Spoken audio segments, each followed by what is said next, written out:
I'd like to welcome everyone to our third Northwest Business Network meeting of 2022. I'm very excited to have everyone who is with us today on Facebook Live, apparently, and our guest speaker, Megan Robinson. Welcome, Megan. Thank you, Michelle. My name is Michelle Sherritt, and I am one of the founders and owners of the Northwest Business Network and our other four powerful networking groups, the Oak Brook, Naperville, North Shore, and Windy City Business Networks.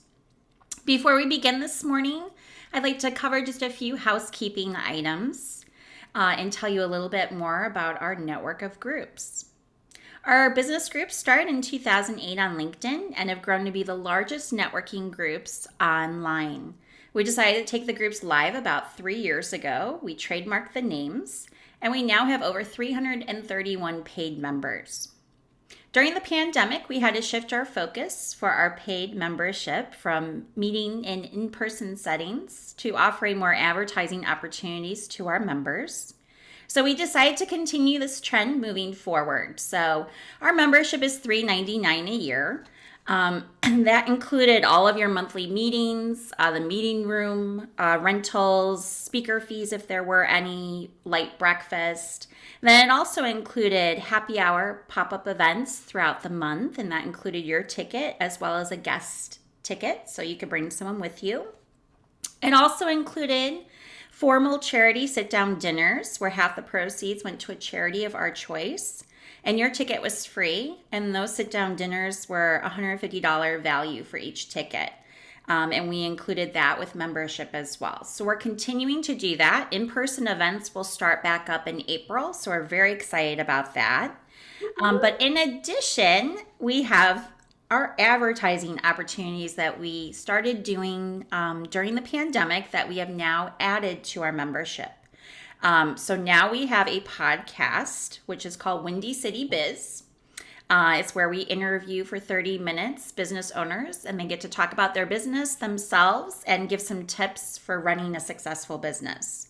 Currently, we have 110,000 subscribers, and that's nationwide.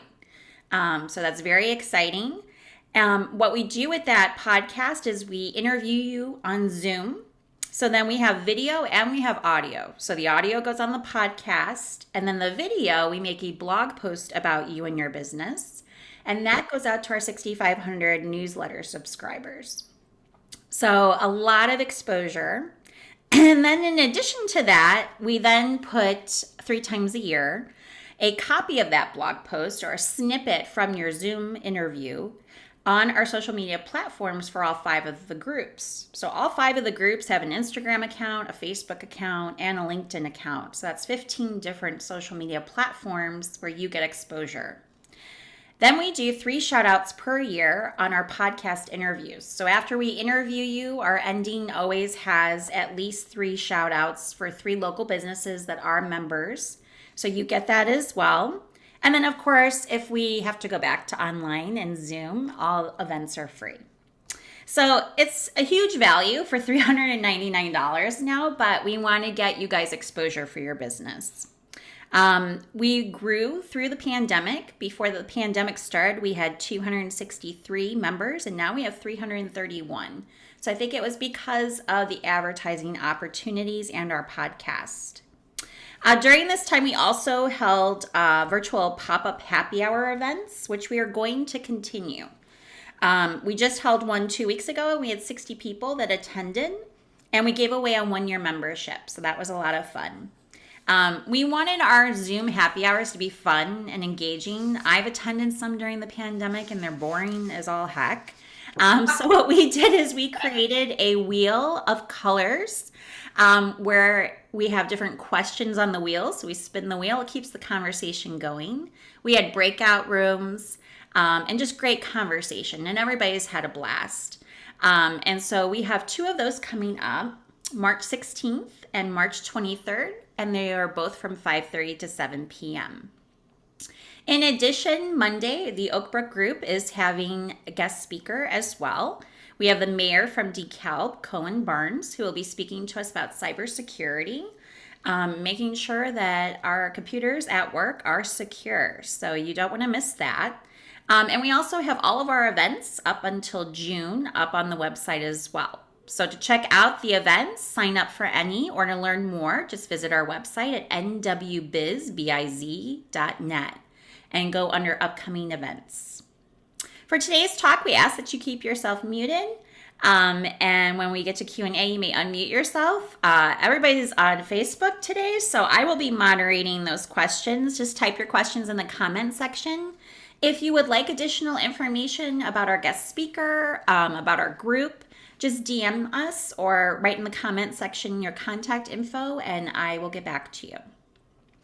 Today's speaker is Megan Robinson. Megan is the principal at eLeader Experience and works with individuals and teams to develop self-leadership skills that grow companies. Today, Megan will be speaking to us about parenting versus leadership behavior, along with strategies to both inspire and motivate your team for peak performance. Welcome, Megan. Thanks, Michelle. I'm so excited to be here. My gosh, I had no idea how many opportunities that really is. It's a lot. That is insane. I've never heard of another networking organization that offers that kind of visibility. So hats off to you and hats off to the community, because every time we chat and I get to know this organization better and who's here, it is so incredible. Thank you, Megan. You're welcome. I'm going to go ahead and dive in. I know we've got about 50 minutes left, but guys, please put comments in the chat. Please ask your questions. I know Michelle will be doing her best to look at all of those. So keep me honest, keep me on pace. If something comes up, go ahead, raise that hand. But before I start, everyone knows here, I'm a leadership coach. My first career was in marketing, so I love throwing that out there. And I am actually now the past president of ATD Chai. But really on my journey and my leadership journey, I realized it wasn't just that CEO that needed to be a great leader.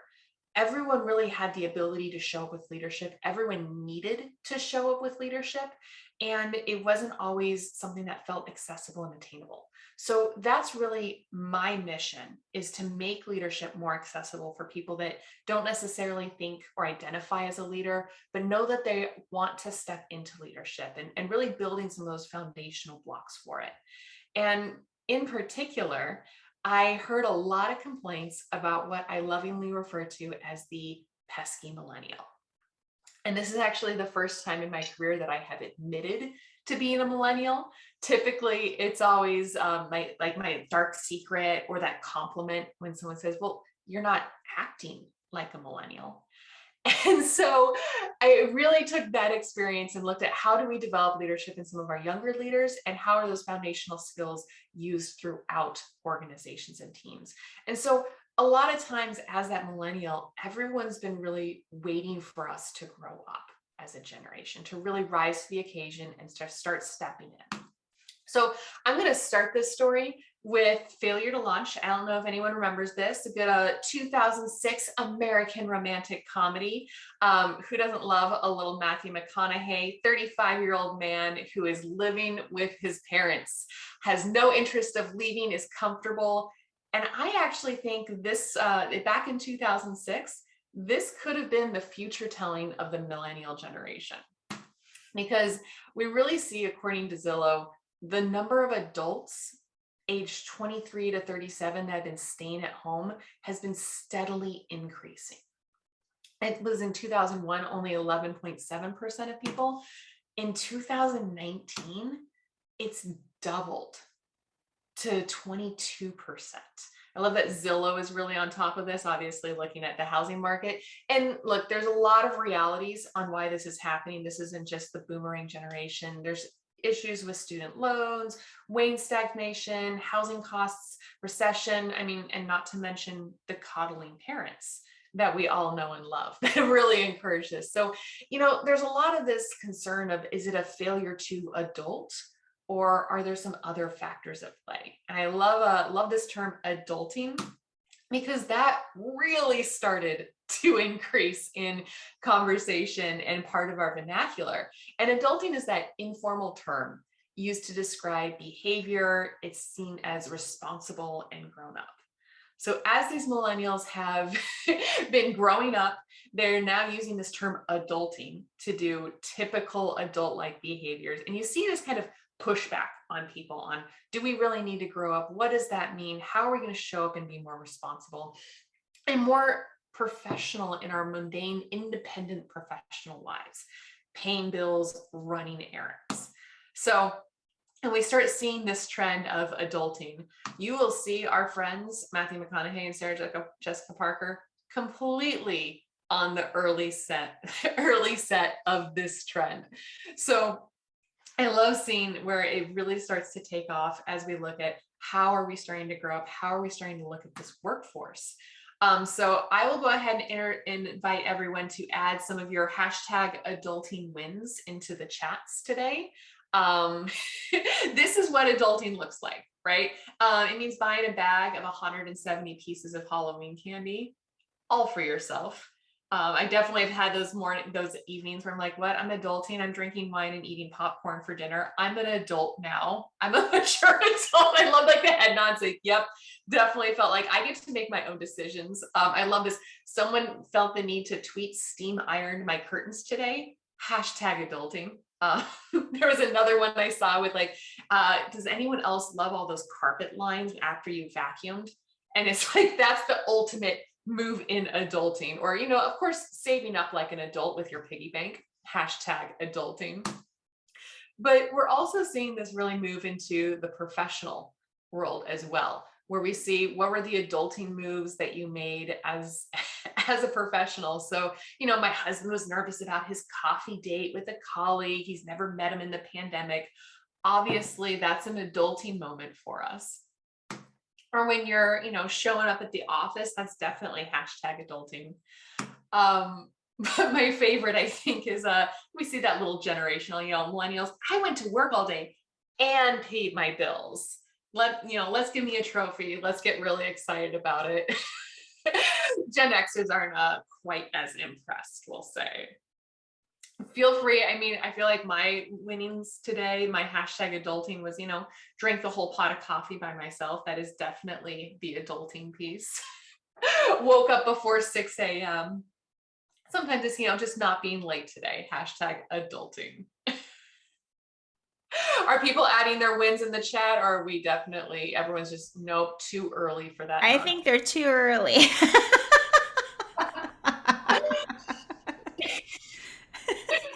I love it. So what I love about this is, you know, kind of getting into our topic today of being a business parent or being a business leader is millennials are growing up. They are turning 40, 41 this year on the oldest side of it. So it's not just, you know, the pesky kids anymore. And anyone that's in a professional environment, if you've got that lens for them of, oh man, let's see when they grow up, you're struggling a little bit. And so it's, you know, they are real adults now. We are asking people to show up professionally, and we need to hold them accountable to those types of actions. So I always look at it, what does it really mean to professionally grow up? Because there is a maturity, there is a journey with it. And I don't know about you guys, but when I came out of college, I was not ready for the professional world. Academia and the real world of business, totally different situations. And so it does take some of that maturity and some of that evolution so that you are ready to show up like a grown-up. So when I looked at all the ways that I talked about leading teams, or when I first started getting teammates and really wanted to see what's going on here, I noticed a lot of parenting language that I was using. It didn't quite feel right once I really evolved in my leadership journey. And I used a lot of it. And I wanted to reflect for a minute because I felt like I was babysitting people all the time, right? Like when you have those team members and you always have to watch them and coddle them, or maybe you've had to shelter your team a little bit. I've definitely been guilty of this once or twice where I'm trying to protect them. I know, you know, big, scary, mean person's here. What can I do to put myself in between it and have that line of protection and defense? Or something like when your team starts looking for you for permission. I find this a lot in leaders, and it's exhausting because they just want people, you know, you're an adult, you can do things. You don't need my permission to do it. And a lot of this language is kind of funny because as much as we view our role as managers, as leaders, as being somewhat responsible for our team, right? To bring forth and raise into maturity through care and education is a parent's job. But in the same sense, when we have that leader mentality, we want to care and bring forth and raise into maturity even more our team members and really make sure that they have that support, that they have that education. Thank you so much for joining us, Misty.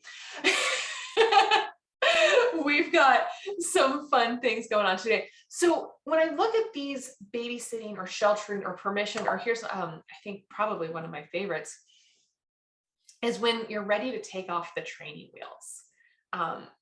All of this language to me felt much more like parenting instead of leading a team. And so it really made me want to think, how do we be the best business parents? What's appropriate for the situation? And I need to get this confession out there pretty quickly, because I am not a parent. So this conversation today is not how to parent your kids. I am not going to touch that one with a 10, 20, 100-foot pole, because that is a whole nother topic that I'm absolutely not an expert in.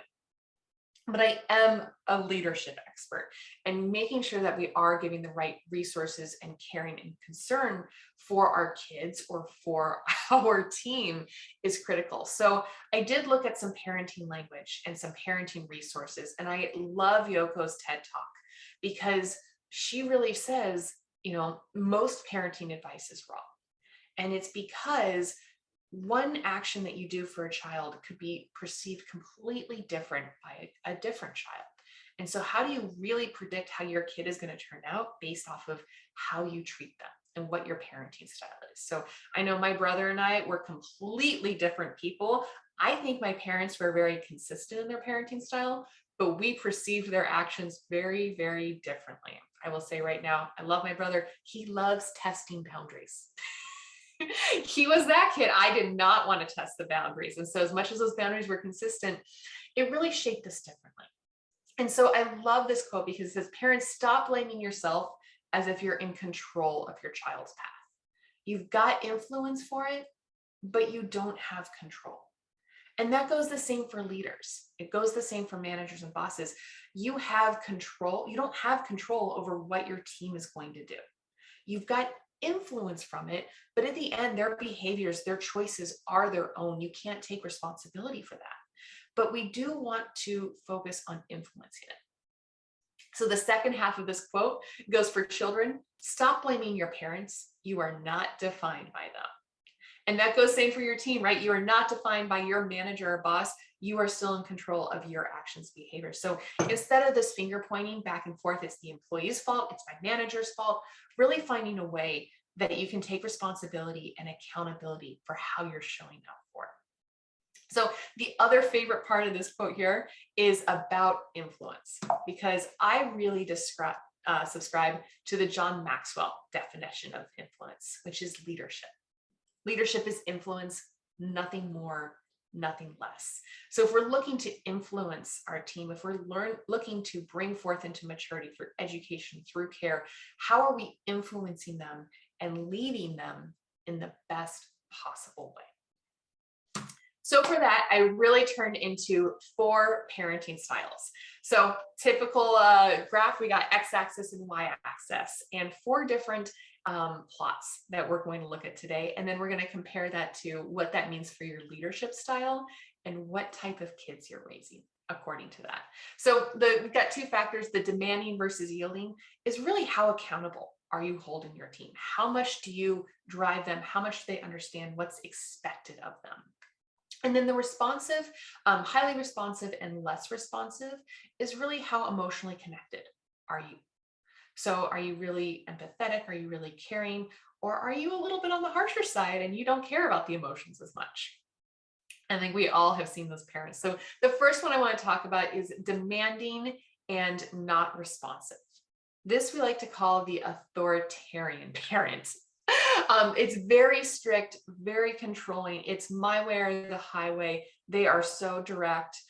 And my best example of this parent, for all those That 70s Show fans, Red. Eric is absolutely yielding to his power, his authority. And this is a very traditional style of parenting, right? Corporal punishment was used a lot in this style. It was very direct. It is everything by the books, very controlling. And as you'll notice, that is not particularly responsive. They don't care how you feel. I love like all the head nods going on, like, nope. Our second parent is the not responsive, but they're also very yielding. They don't hold people accountable. They are very, unfortunately, neglectful in a sense. They don't demand anything. They're giving nothing to that situation. They've really abdicated from the parenting situation. If anyone's been the fifth child in a family, not that your parents are neglectful, but they're not quite as present or involved as maybe they were for the first couple of them. And I know we're in Chicago, so this is my favorite, the Frank Gallagher. If I have any Shameless fans around, I don't think anyone can explain, can really articulate what that neglectful parent is more than Frank Gallagher. He's got a whole house full of kids, and he has completely let them run wild and do what they need to, and really take responsibility for themselves, which is a whole nother host of issues. Our next parent is our yielding parent. So not very demanding, but highly responsive and highly emotionally connected to the kids. This is what we call that permissive parent, right? They're lenient, they avoid confrontation, but they really care. They're emotionally tuned into it. They're very involved in that aspect of things. But they don't have a lot of requirements, a lot of those strict rules like your authoritarian parent would. Total opposite ends of the spectrum.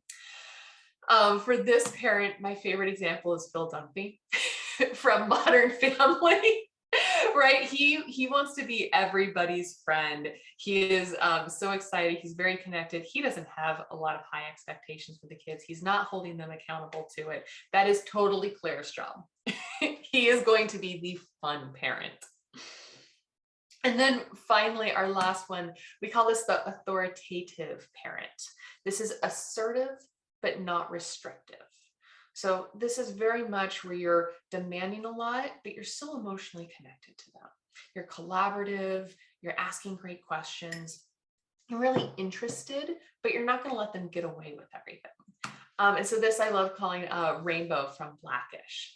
Very consultative with her kids, very in tune, very engaged in a very different way, I would say, than Rhett. Both of them have very high standards for their kids. They're not letting them get away with anything, but they come at it from completely different perspectives. So I love bringing this into an example of what happens if you failed a math test. And everyone's going back to their childhood thinking, what did happen if I failed a math test? If you have an authoritarian parent, you are grounded immediately, right? There's no ifs, ands, or buts. Absolutely unacceptable. Super strong punishment. If you have a neglectful parent, they don't even know that you had a test, and they don't even know that you failed it, right? You were able to hide that from them, or they didn't even care. If you had a permissive parent, maybe it was the teacher's fault. Maybe they didn't give you enough study. Maybe, it's not your fault. It's okay. Let's go get some ice cream. Here's a trophy. If you had an authoritative parent, they were really looking for those natural consequences. So maybe you didn't study. They're going to ask, what do you want to do different next time? What can you do to make up for this? They're really going to help support you through that transition so that you learn from the mistakes and that you're able to make better choices next time. I don't know about you, but I feel like there were some kids in my school that their parents actually wrote the papers for them. And I think if there's ever an example of a permissive parent, that has got to be it. We don't have anything coming up in the chat there, do we, Michelle? Just wanted to check in every once in a while. No, we're all good.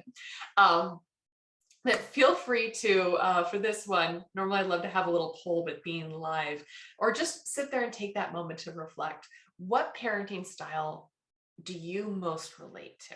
We've got that authoritarian, the permissive, the uninvolved, and the authoritative. But it really changes depending on the situation. So I like to look at this first one is with kids. Right, that's the easiest to figure out your parenting style, or your nieces and nephews. I know I'm probably different if I had my own kids as opposed to my nieces and nephews, because I just want to be fun with to the point where when I went over for Christmas and I shook all the presents underneath the tree, because that's what you're supposed to do, they told on me to Mimi. It was like, wow, kids, I'm taking back all your presents. Thank you for telling on me for that one. But clearly a very different relationship. However, this isn't just the only place where parenting really shows up. I like to look at with pets, right? How you have your dog, your cat. Pets are another great way to think of, am I really that authoritarian? Am I neglectful in a way where I'm like, whatever they want to do is fine? Are they sleeping all over you in the bed? Are you very permissive?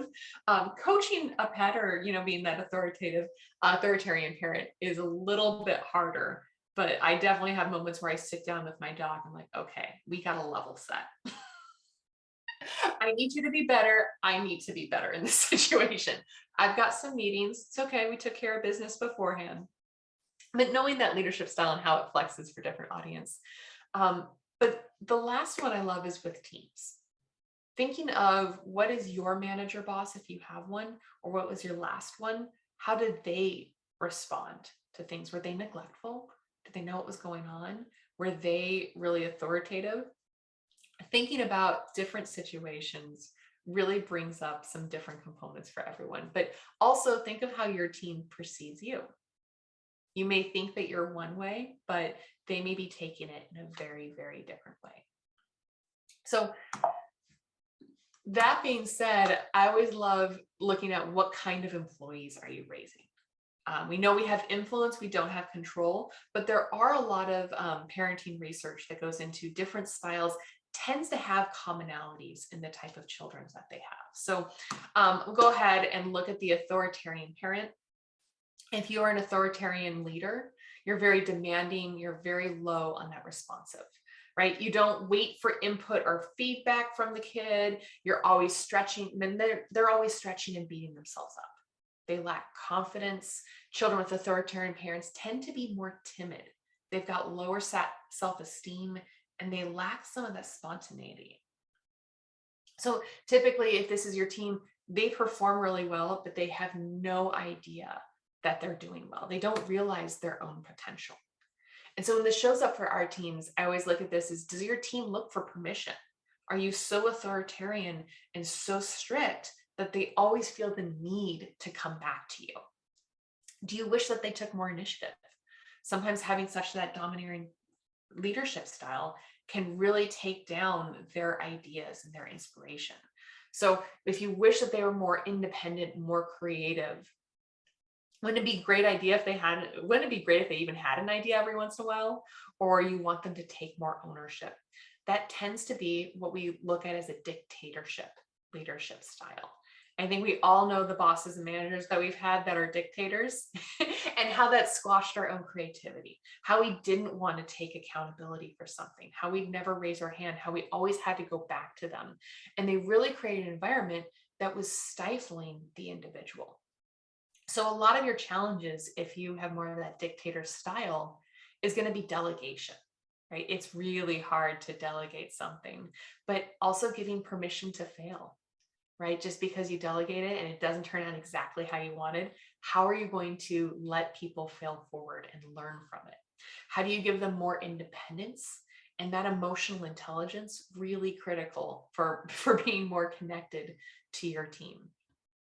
So this is really that do as I say leadership style, right? It's very strong, very authoritative, and doesn't always get the greatest results. As I'm sure we've seen a lot of dictator style leadership in the past, and people moving and kind of looking for something further and further away. Yeah, please add any questions into the chat. We will have some Q&A at the end. That goes for you too on Facebook Live. We see you out there. And by we see you, I mean Michelle sees you, and she's looking for it. Our next leadership style is our neglectful parent. This is the one that's very yielding, very disconnected. And oftentimes that fifth child, how do they feel in the family? Are they acting out, or are they ever doted on? They are not necessarily ignored and having to fend for themselves a little bit. So a lot of these kids, you're letting them get away with a ton. And what does that mean for your leadership? What does that mean for your organization? Because you're very uninvolved with it. So the impact on that leadership is bad habits that they may be building, right? What potential corporate scandal is brewing? If you don't know what your team is working on, if you're not connected with them, it's very difficult to lead and manage them. And I think we've all been in positions where our leader, our boss, doesn't know what we're working on and how exhausting and frustrating that is. You don't feel seen. You get frustrated with it. It's not that, oh, great, I have all this responsibility and independence. It's they don't know what's happening. And I feel alone. It can be scary. So I always look at this as, if you're a little asleep at the wheel, and what mistakes are being covered up? Are people being held accountable to anything? And honestly, sometimes parents aren't ready for that responsibility, and sometimes leaders aren't either. And if you are not willing to get involved, to show up as a leader, you may be having more of this neglectful, or what I call the laissez-faire leadership style. And this term literally translates into the let them do. Leaders who embrace it really give all of their authority to their employees. And sometimes you'll see this in a lot of young startups, right? You'll see that everyone makes no major decisions, everyone's working together, everyone has complete authority and autonomy in what they're doing. However, there's a point when there needs to be a stronger vision. You need to align people to what that vision is. If you have a bunch of people working in every single different direction, you are going to miss opportunities. You're not going to be able to grow and scale. So empowering is great and having that trust, but making sure that you're really aligned to some of those bigger vision and values and direction for it, so you don't get limited by this style. So our next one is our permissive parents. This is where you see a lot of that yielding, that low accountability, right? You're not asking for a lot of them, but you're highly responsive and connected. The Phil Dunphys of the world, right? You want to be their friends. Unfortunately, this is where you get a lot of the entitled kids, right? They don't take responsibility for themselves. They don't understand how their actions affect others. They balk at the word no. They tend to be poor losers, and they aren't thankful or grateful, right? Very entitled approach to it. And so I always joke at this one, because everyone loves to slam on those millennials. And I really truly wonder how much of that permissive parenting style influenced those types of behavior and that type of entitlement. And so really making sure that you are communicating and letting everyone decide for themselves rather than giving direction, but not necessarily holding them accountable or having that bigger vision that goes with it. So typically, if you're a more permissive parent or a more permissive leader, you are tired of spoon feeding them everything, right? You have taken on all of that responsibility on yourself. And then maybe you're even doing your homework for them, right? I've seen parents that are doing that. Are you doing that for your team? Are you? I see a couple of people with some guilty faces like, oh, maybe I am doing their homework for them. Are you always cleaning up their messes? Right? Do you wish that they were more independent, more motivated? Do you take on that responsibility yourself? And that can be exhausting. It makes the leader much more overwhelmed, much more overworked, and the team is getting away with a lot, but they're not being held accountable. They don't know it. And now they become more and more entitled and less grateful.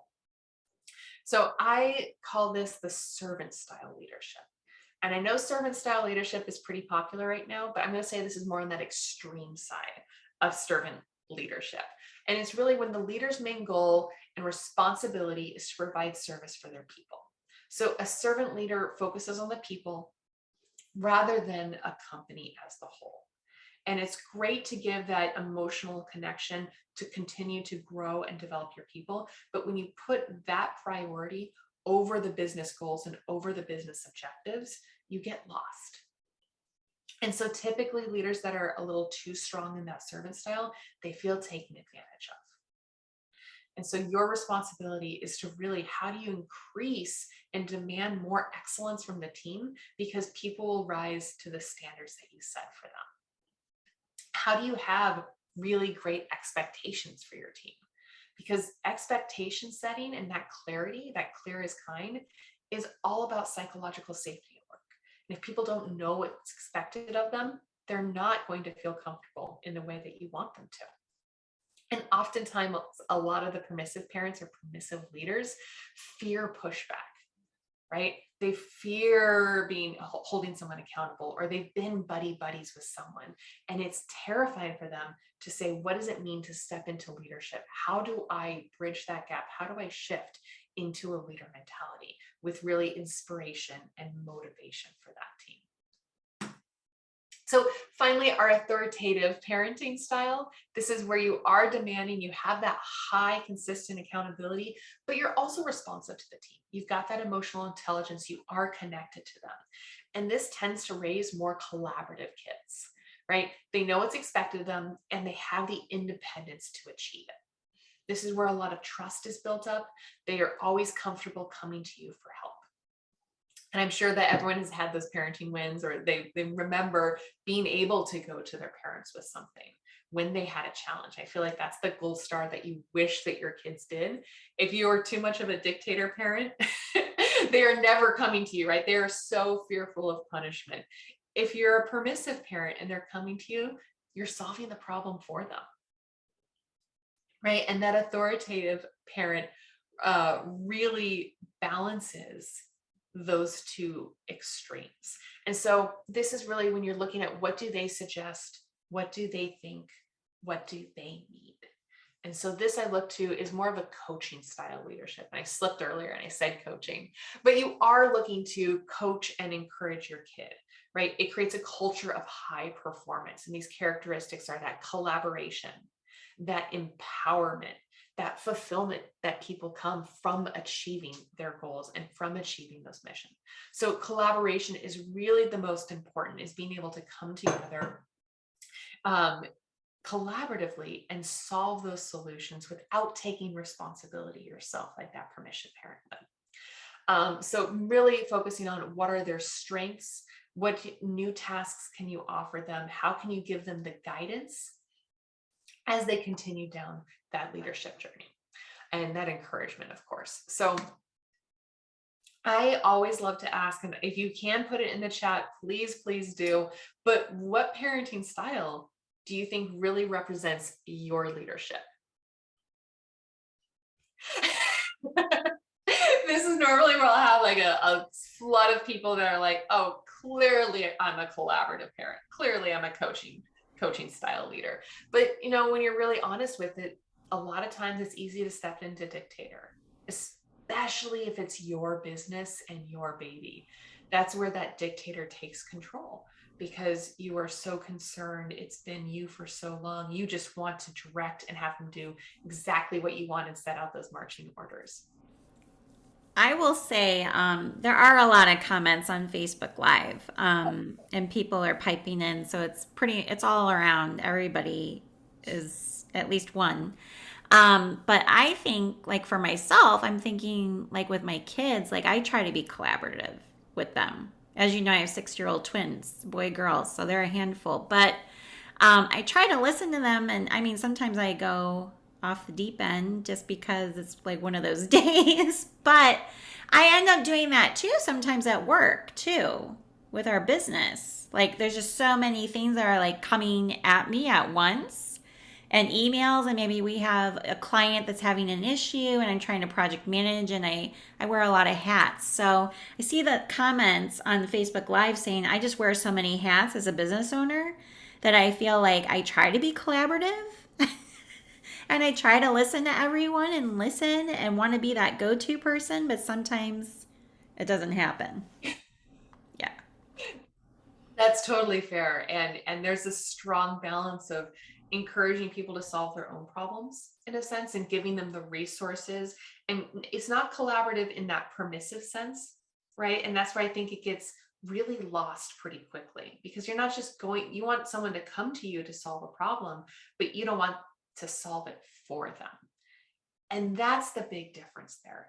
And look, it shifts all the time. Sometimes you're going to show up more dictator. Sometimes you're going to show up more permissive. Sometimes you'll show up as neglectful or or even that authoritative, or authoritarian. So with that, I mean, if you think of an emergency situation, or if your twin 6-year-olds are in a safety issue, you are dictator immediately, right? Like, this is what we need to do. There is no joking around. Do as exactly as I say. And same thing happens in business, right? You're about to lose a client, or something happens, or there's an issue. We got to go into tactical for a minute. Sometimes that's the right choice, and sometimes it's not. And really getting that collaborative buy-in from people can bring up new ideas, but it depends on the situation. This is really where situational leadership starts to play a bit of a role as well, on what's appropriate for that, because you're not one thing all the time, but knowing what's appropriate and knowing where you want to be for this situation and having that intentionality around it is key. I find that permissive one is where there's a lot of guilty hands that start getting raised, particularly earlier in your leadership journey, where you do want to be friends with people, where you don't know how to hold someone accountable while still caring about them. And so it does bounce all across the board. And I will say, even there's sometimes when I'm that laissez-faire, and it's the, okay, however you want to do it. Here's something. The only problem is I'm going to hold them accountable to it later. So a little bit less laissez-faire, I'd say, and more flexible, we'll say. So with that, the second question to that is that serving you? And is that style something you want to change? So like we're just saying, that really adaptive leadership and understanding situationally where you want to be, and that intentionality around it on what you need to show up for the situation. So the first half of this is the yielding versus demanding, right? So if you are looking to go towards that coaching style of leadership, that I will say 99% of the time is going to get you the best results and where you're going to want to stay. How do you raise that accountability? How do you clarify those expectations, setting higher standards and bigger goals? But this is really getting that team to align on a vision, getting their buy-in from it, and clearly articulating what success looks like. Sometimes we forget to paint that picture and have a really strong vision that everyone can work towards and everyone can get buy-in. It takes time and energy, absolutely. But the results of that is everyone's being able to held accountable because they have an agreement to what they want to be held accountable to. So if you've got a dictator, I mean, they clearly know exactly what's expected of them, but you don't have to go to that extreme in a one track to getting there. And so having more of that collaborative and open conversation, but knowing what that direction is. People love knowing what's expected of them. The more you keep them in that ambiguous space, the harder it is for them to feel successful as well. So the second half of this is that disconnected versus connected. And I really love talking about emotional intelligence for this one, because I think the most underutilized skill by leaders is listening. And it's truly listening to understand instead of just responding to it. So how can you listen? How can you ask great questions? And expressing that genuine concern and engagement. I think the last couple of years has taught everyone really, what does it mean to be empathetic? How are we showing up for work with emotional intelligence? How are we caring about our team members? And doing it in a way that you're not, discrediting the accountability, but you are able to be collaborative in that solution and in the approach.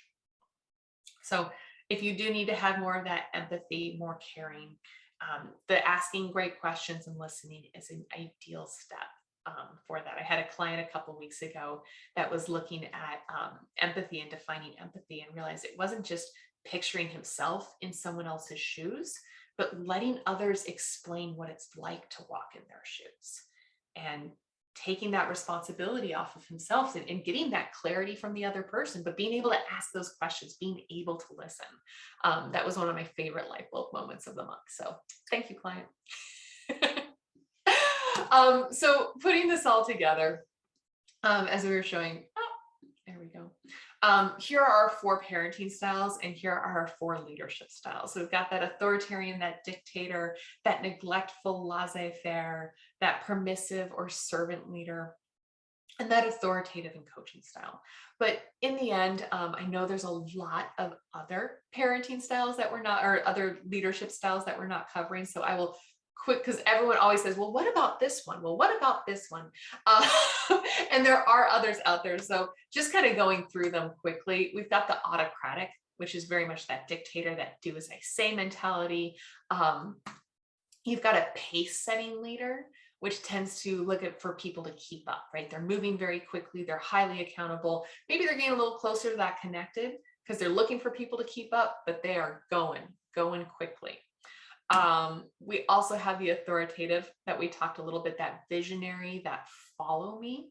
So we have someone that's, hey, let's keep up with that pace setting. And you've got an authoritative that's looking for other people to follow them. Slightly different. The coaching style that we talked as well is very much that consider this approach. It's the asking those great questions. So you're still having those high accountability, but you're getting way more buy-in from the individual and way more interest in them as well. The democratic leader is really making that decision by input from everyone.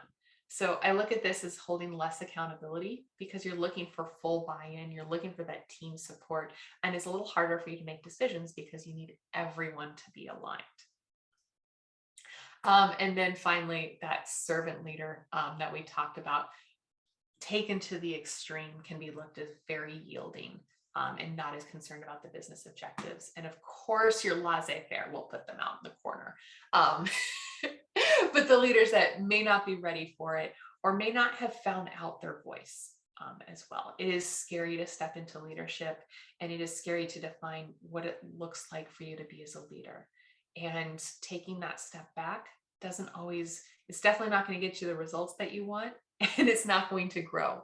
So figuring out where you need to go and where you want to step into. So this is also my favorite, which is children have never been very good at listening to their elders, but they've never failed to imitate them.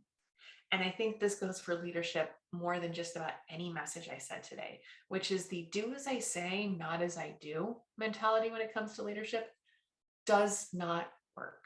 So if you are struggling on how you want your team to show up, modeling that behavior and leading by example is the best way and key way to really get those results. So I do call that self-leadership. How are you leading yourself first? How are you showing that example for the team? Because I guarantee they will follow it. So I always ask, when is it their turn to be a leader? And the answer is now, right? Everyone has the ability to show up with that self-leadership. Everyone has the ability to ask great questions, to cast a vision, to hold other people accountable and responsible. So if you don't want to adult, you definitely can't make someone. Remember, you can influence, but you cannot control. So however you create that environment for success, that culture, the opportunities, that's where you're giving them the chance to show up as a leader. That's where you're continuing to grow and watch their development as they blossom into the incredible leaders of the future. So for me, coaching is hard. I know that. So I do offer the one-on-one coaching for people that may not have leaders in their organization, as well as the emerging leader experience to really give those group cohort opportunities for people to develop those leadership skills, to find their inner coach and have the support and community around them as they develop. Sometimes you need the outside help.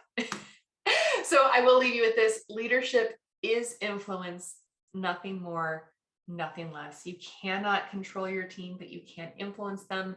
You have an immense amount of influence on the people above you, the people below you, and of course, the people you collaborate with and clients. So please use your leadership well and continue to grow.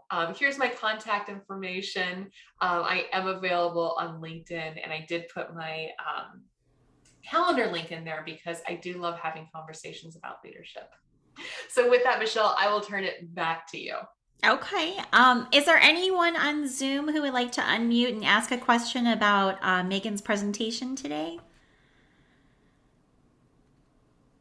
Okay. If you have a comment and you don't want to unmute, you can go ahead and put that in the chat box. We do have a lot of questions here on Facebook Live. So the first question was, do you find it easy for people to change their style?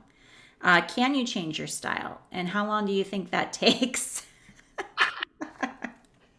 Yeah, let me just grab my magic wand out of my Okay. back pocket. And ding, all of the change that you wanted is of course easy. Change is so easy. It's not easy. It takes practice, it takes intention, it takes some skill building, and it takes mostly that awareness and realization, right? If you don't know what you want to change, if you don't know what you're doing, it's really hard, if not impossible, to make that. So some things you will find easier, some things you will find harder. Really depends on what that is. And the duration is how much concerted effort you put into it. I see people, losing weight's always that analogy for change, right? It's not just, oh, wow, I ate great today. I went for a 5K. It's okay, you did that for the last couple months. Now you got, what is it? Beach bodies are made in the winter. I don't know. Not working on that right now. But it does take that time and effort. So it is hard. It's not easy, but I think you find it easier if you find your why. And if you have that vision for what you want, then you're able to align yourself to it. You know what's within your values or out of your values. You know what's the type of leader you want to be and not the type of leader you want to be. So a little bit of that reflection and having someone hold you accountable to that definitely is not an overnight success, but you can have some overnight wins. Awesome. Someone else is saying, thank you for a great presentation and explaining the different styles, leadership styles, and parenting styles. I find that I bounce between a few of them. Do you want to definitely stay away from one more so than the others, or are they all pretty much balanced? I think what they're asking is there one style that nobody should be if they're a leader? Um, I would say if you're really a leader, you are really wanting to step away from that dictator style. Yeah. Um, you see a lot of people that are strong dictators and they push away team. And we are in a great resignation still. We have a talent void. And it's because no one wants to work for a dictator all the time. And so are there times when you need to show up like a dictator? Possibly. But I would challenge that most of those situations can have a coaching approach that's going to get you better results. That's where you're building the high performance teams. Laissez-faire leader, okay, there may be a time or two where you want to step back, but if you completely abdicate, you're not leading them. You're just letting them go off and doing their own thing. And that's not going to, again, create the results that you want. So I will say coaching leadership 99.9% of the time is really where you're going to get the best results, where you have the strongest buy-in from the team, where you retain your employees and you achieve your goals. Okay. Someone else said, as a leader, what tips do you have for us to stay on top of everything? I feel like stuff gets hidden in the cracks at my place of employment. How can I stay on top of everyone? Do you have any Ooh. tips? I love it. How do you stay on top? How do I organize my life so that everything is so much easier? Um, Everyone has to find a system that works for them. That's the first and foremost, is there's no one size fits all. Someone will read something and they're like, oh my God, this changed my life. I'm a big Franklin Covey person. So I do write down my to-do list every day. I do organize and structure. I use a lot of tools as well. But the big thing that I'm hearing too is that staying on top of everyone. And I look at, how are you spending your time? Mm-hmm. And I got asked this question at a conference a couple months ago, but are you a people leader? Do you prioritize people first? And then they came back and asked, what percentage of your time do you spend managing and leading people? And if it's not over 50% of the time, then you're not really a people leader. You have to balance that doing versus leading. And that's a tough balance and a tough priority to set. So having those systems in place, whatever reminders, whatever notes you take, the other side of accountability, right? We all want more accountability in our organizations and we want people to be accountable. But in order to do that, we have to hold them accountable. Mm-hmm. And so there is a certain responsibility of staying on top of everything. writing down what promises people made, having them come back to you, having the opportunity to follow up with it. It takes work. There's no doubt about that. Someone else says we hold weekly meetings. I feel like it's not enough to hold weekly meetings with my team. Should I be meeting with members one on one to make sure nothing falls through the cracks? I always love the one-on-one. Everyone shows up a little bit differently in those team meetings, and you have different personalities. So I'm a big fan of the one-on-one. I see some organizations doing it once a month. I love once every other week. And that's a lot of time, the opportunity for you to coach them and letting them drive more of that agenda, what's on their mind, what are their challenges, and being able to really listen to what's going on in their world and what they need. If you're bringing it up as a team, it may be more tactical and more of those checks and agenda setting, and coming from you as opposed to coming from them. Okay. Well, I want to thank you, Megan, for your talk today. I want to thank everyone who joined us on Zoom, as well as Facebook Live. As a reminder to everyone, our next virtual happy hour event will be on March 16th, and we're going to have another one on the 23rd from 5:30 to 7 p.m. You'll receive an email about that next week, including a link to the recording of this talk. If you are on Facebook Live, obviously we don't have your info, so please DM us your email address and I'd be more than happy to send you that info. Remember, we do have a talk on Monday with Mayor Cohen Barnes on cybersecurity. So to learn more about our group's membership or upcoming events or past events, please do visit our website at nwbiz.net. I want to thank everyone again for attending here on Zoom as well as Facebook Live, and Megan for your amazing presentation today. Thank you so much. Thanks for having me, Michelle.